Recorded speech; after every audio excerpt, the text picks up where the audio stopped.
beautiful, black is gold. Black is black, true, but black is bold. Oh, but this world's so cold. Words to Wale. Black is beautiful, black is bold. Black is black, true, but black is gold. Oh, but this world's so cold. The power that this woman holds, she's so loving, so caring, and she puts everybody else before herself. And we appreciate you, Annie, everyone in this room.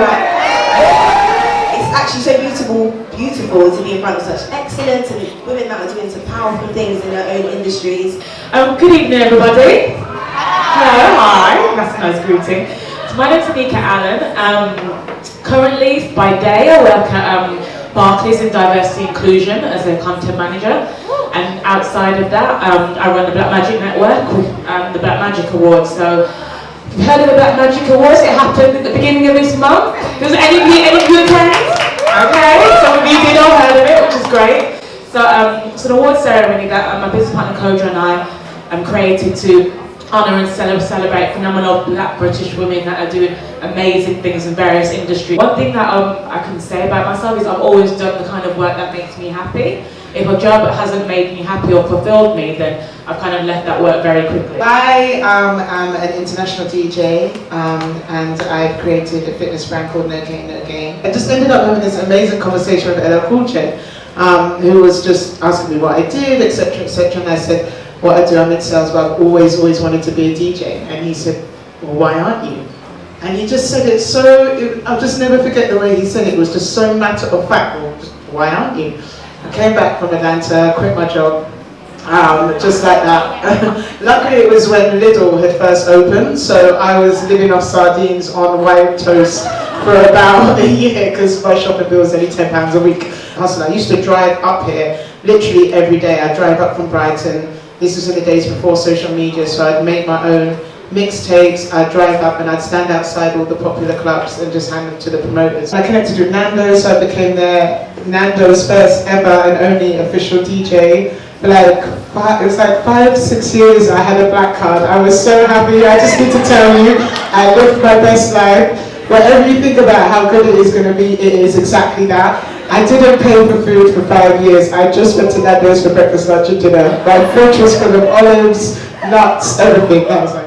I started a new show called the Comeup UK with a couple of business partners. And 2015 I opened up a youth club called Break the Chain, which was backed by Sadiq Khan, which saw a load of street youth from Peckham and Southwark, a pool table and a mic, and they started shelling it down. I'm talking Zone 2, Mosque, all of the lot you can think of came through. We're like, whoa, you are cool, but every so often you got to bring up, you know, granddad, you'll keep this video up, it gets long in it, you'll keep ringing for favours, they're not feeling it. So I met with a couple of the bros, big up Judy and Boss from SM1, and we started the Comeup. It's in those steps that like, it feels like, I can't do this no more. You keep going, you'll get there. There's no such thing as microwave success. Yeah, it's oven baked. You have to knead, you have to cry, you have to sew,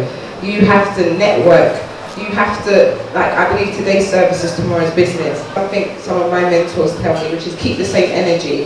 On your way up, you're going to get a lot of no's. A lot of no's. Even when you think, no, it should be a yes. And some of those no's is because they don't want you to do well. Some of them no's is because they don't believe the vision or see the talent that you have. But you have to keep going. Because let me tell you this, no one's walking in your room to give you $1 million, and no one's walking in your room to leave a legacy to the generation after.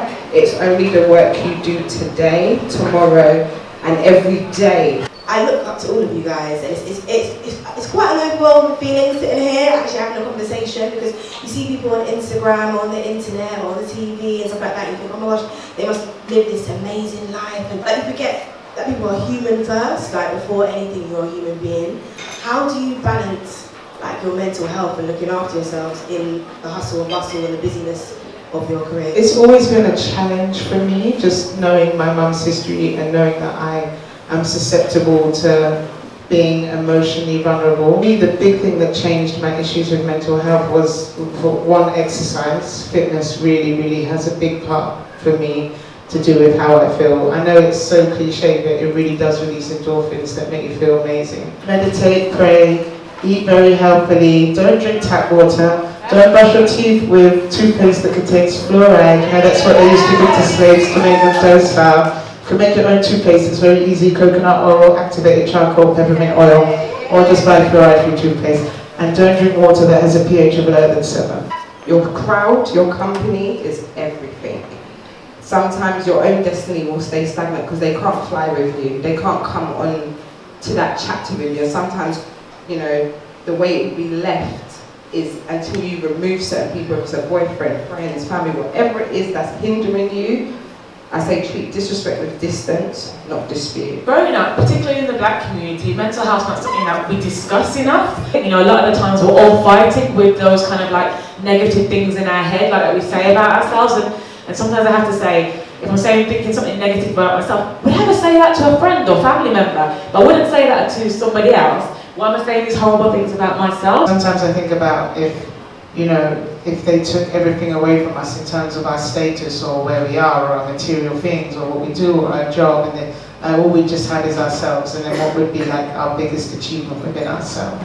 I think to be able to still look at the world with loving eyes after the things we've been through is an incredible achievement. To hear that with time and patience and effort and looking after yourself and believing in what you're doing, you will get there. It's inspiring because sometimes you do feel like, oh, this is long. Like, when is it going to happen? When are we going to get that break? So we took one more round of applause for our panel because they've been amazing. Black is beautiful, black is gold. Black is black, true, but black is bold.